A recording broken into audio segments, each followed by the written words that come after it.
Welcome back. Today I wanted to talk about my favorite video game. As you all know, I am a horse girl. I have 2 horses and some donkeys, but I also love video games. Fun fact, my first major in college was video game design. Didn't work out. College I went to had a horrendous program, and I don't even know why it's called video game design. Or I guess it was game design, but it was mostly board games. Anyway, it was a terrible program. Switched to illustration. But anyway, I love video games. I grew up with video games. I wouldn't consider myself a huge gamer now, but I still do play certain games and stuff. So I thought I'd talk about my favorite video game today, and it is the best Horsegirl game. I'm going to defend that point. And you may have guessed it, it is Red Dead Redemption 2. But what makes it such a good Horsegirl game? So many Horsegirl games are just god-awful. First of all, they lean way too heavily on girl. Like, girls love this, girls love horses, so it kind of plays into the horse girl stereotype. Very pink and purple, very obnoxious, whatever, which I think has its place. I don't think it's bad to do those things and be a horse girl game. I just think oftentimes the gameplay is terrible. Now, I've played a couple of these horse girl games growing up. None of them really stick in my mind because they weren't very iconic or memorable. If anything, my favorite horse girl moments growing up were in games like The Legend of Zelda with Epona, or even Shadow of the Colossus with Agro. I didn't almost forget her name. So yeah, games that I've found that have better gameplay with horses are often more enjoyable to me than games specifically about the horses that have very lacking gameplay outside of the horse aspects. Red Dead Redemption is a great example of an amazing game that has horses in it that actually makes it the best horse game ever. One of those aspects being the design of the horses. This game is one of the first games to really hone in on the animation of the horses. So what other games have obviously done, this technology evolves over time. There are movies that also really hone in on different characteristics, like in the movie Brave, they invented a completely new program just to program her hair, and now that they've done that, they can propel themselves forward. Like in Zootopia, that system with the hair was made even easier because of those systems set up before. So Red Dead Redemption set up its own AI programming and systems to handle horse animation, and they added lateral movement, which is a huge distinction in the animation compared to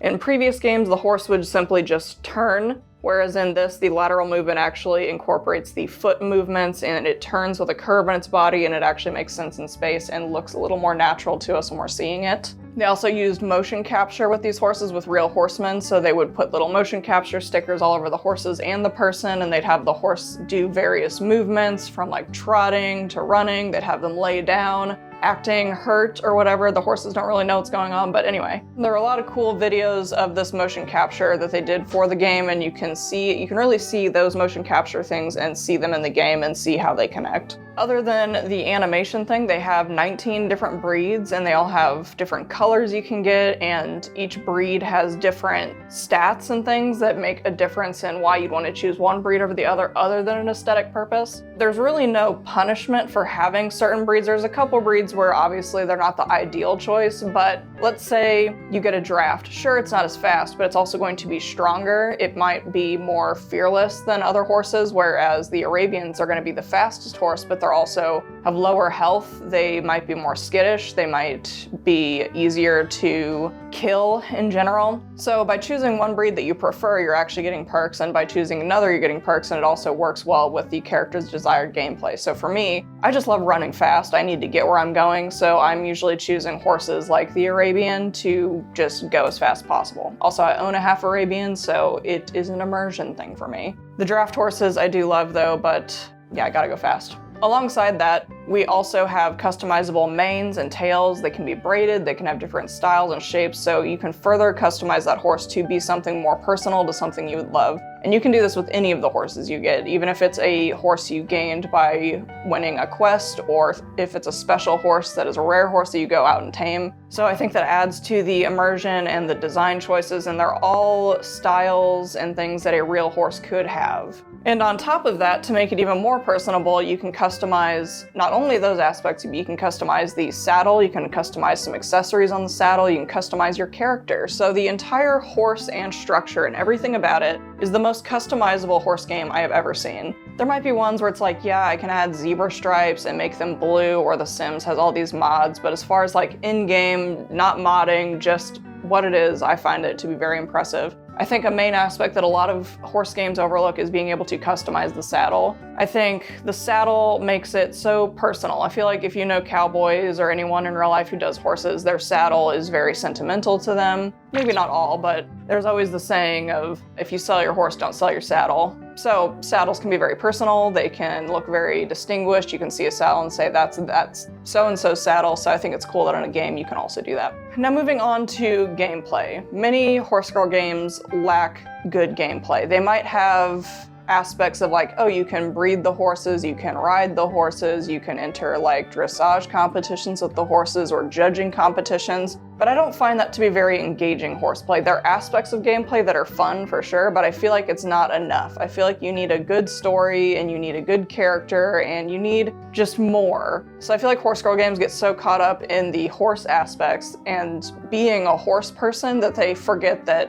horse people can occur in many different settings and many different stories. In fact, most of history, humans were riding just horses, so there's tons of history to pick from to make games about, like Red Dead Redemption being in a cowboy setting era, that you could make stories about while adding those horse aspects to them. I think a really cool game idea, since dressage horses, this tends to be the victim of some of the worst gameplay because it's like the base Horsegirl idea. So it's like, oh, we're gonna go do jumping or dressage, and then you enter the mini game and it's not really all that fun. Could be cool to have a setting in like England where you're maybe in the 17 or 1800s, maybe there's a war about to happen and you're a young kid with a horse and you want to do all these dressage things, but you have this outside force and there's a plot line and a story and maybe you can breed all the horses. I'm just saying, there could be more and we're just not doing it. So Red Dead Redemption has a great story, has great characters, has real purpose and reason for the horse to be there. The horse is with you in 95% of the gameplay as it's your main mode of transportation.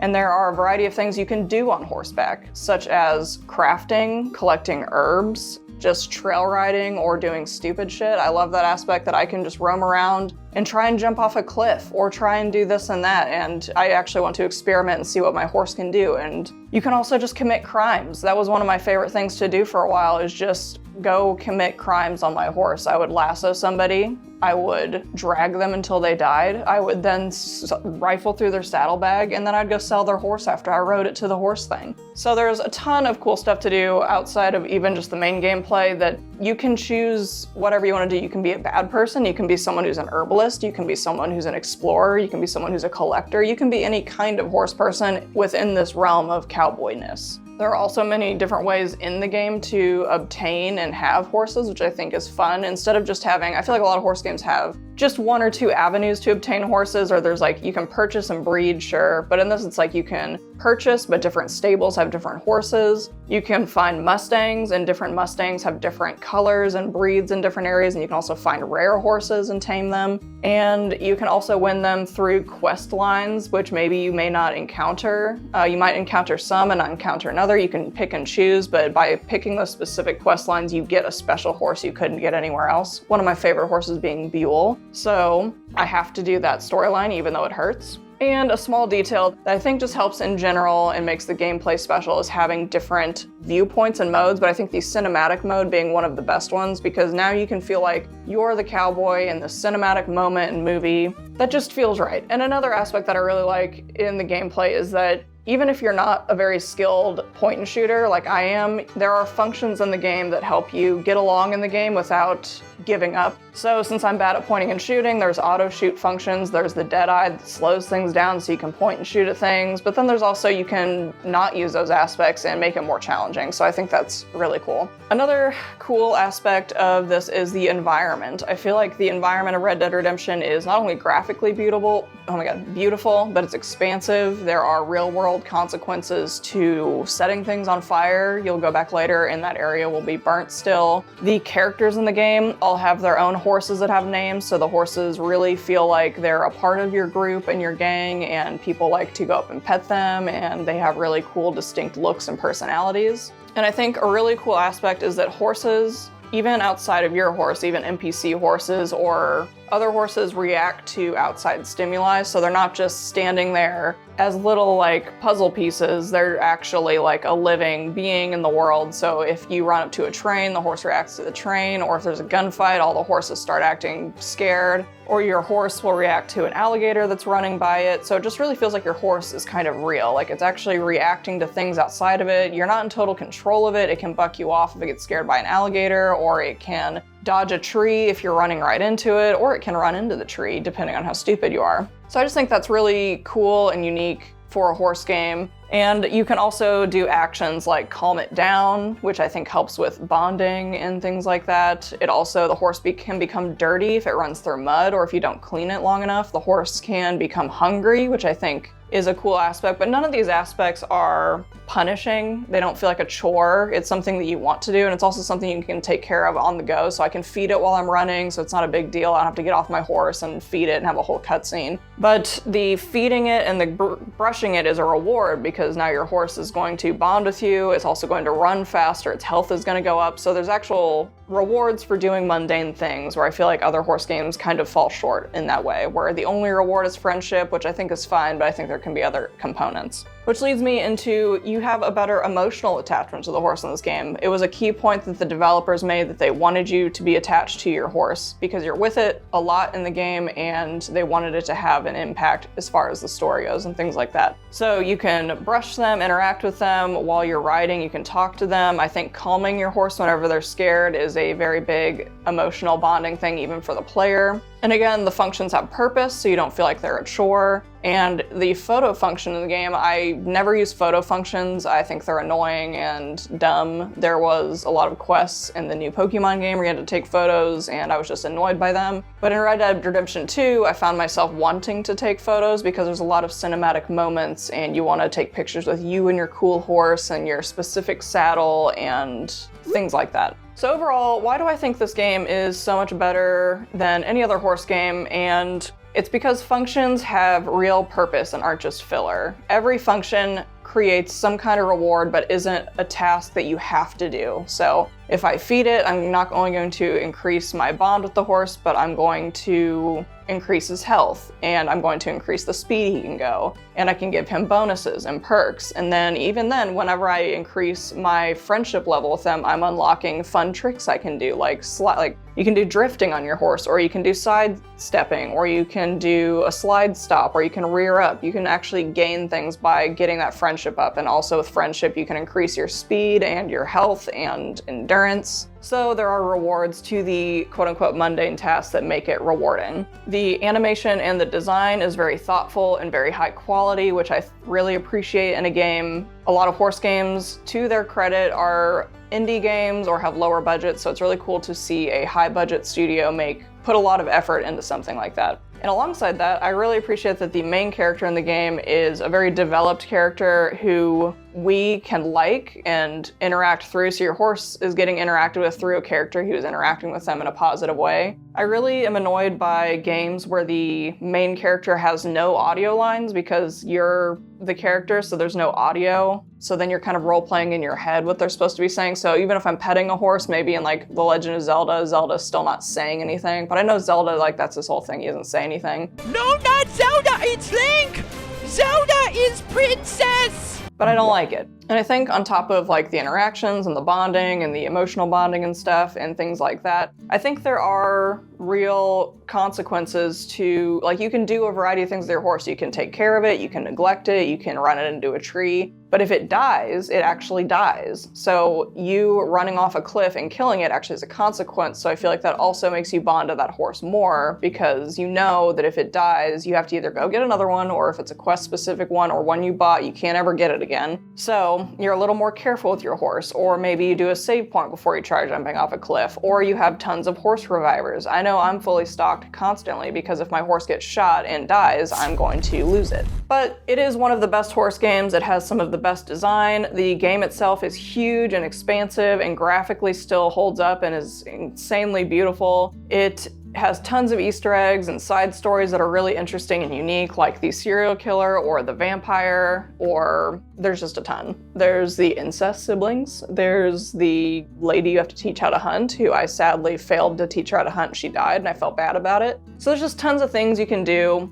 outside of the horses, but that's why it makes it such a good horse game, because the horse is still extremely central to the story. You have to have your horse. You need your horse to get anywhere, otherwise you're not going to be able to get there. And it's actually fun to sit and customize and bond with that horse. So that is my favorite game. That is my favorite Horsegirl game. I think it is the ultimate Horsegirl game, and I'd love to see more games put more emphasis and care into the horse mechanics in those games, though not every game obviously fits that niche. But I see this example growing in things like The Legend of Zelda Breath of the Wild. I felt like that was a growing component to it, so I'm happy to see games utilize more of that. A game coming up that I have some hope for, obviously not with the same budget, but has pretty interesting mechanics, which I'm hoping is also an amazing horse game, is Windstorm Legend of Komori. So looking forward to that, seeing if it holds up. Obviously, I'm already gonna go ahead and guess that it's not going to beat Red Dead as far as Horsegirl game, but I do think it's a good competitor if everything goes as promised. So anyway, let me know what you think. Let me know what your favorite Horsegirl game is, and if you agree with the points I made, or if you want to add anything to the conversation on why it is the best game ever. I will not take any negative talk about Red Dead Redemption, so there's that. Anyway, I will see you next time. Goodbye. And oh, hold on. We have the obligatory Rocky tax. He never wants to look at the camera. Oh, look how sleepy. Goodbye.